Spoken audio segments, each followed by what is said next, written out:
Hello mga ka-SJAS! Matunog na matunog ngayon sa mundo ng social media ang pangalan ng two-time gold medalist winner na si Carlos Yulo. Hindi lang dahil nakapag-uwi siya ng gintong medalya, kundi sa issue niya sa kanyang pamilya, partikular sa kanyang ina.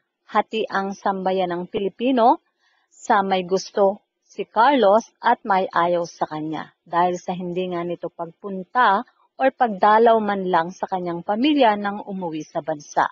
Sa mga interview, sinasabi niyang pinatawad na niya ang kanyang magulang. Pero sa netizen, kulang dahil hindi nga nila maramdaman ang salitang pagpapatawad ng two-time gold medalist winner. Kaya maraming netizen ang inis asal ni Carlos Yulo at dahilan yan para ang kanyang mga ini-endorso ay hindi sinusuportahan.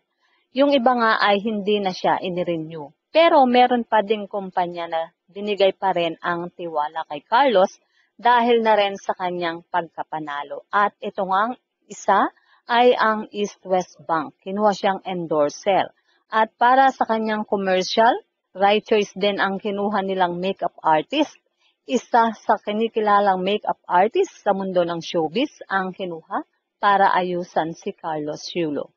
Ito ay ang makeup artist ni Daniel Padilla na walang iba kundi si Ryan Ko. Sa video na na-share nga ni Mr. Ryan Ko, makikita na very positive si Carlos Yulo at kitang-kita kung gaano kahusay ang makeup artist na napili nila.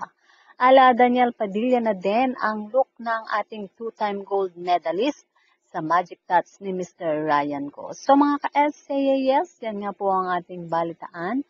At kung inyong naibigan, put your comment down below. At syempre huwag kakalimutang mag-like, share, and subscribe.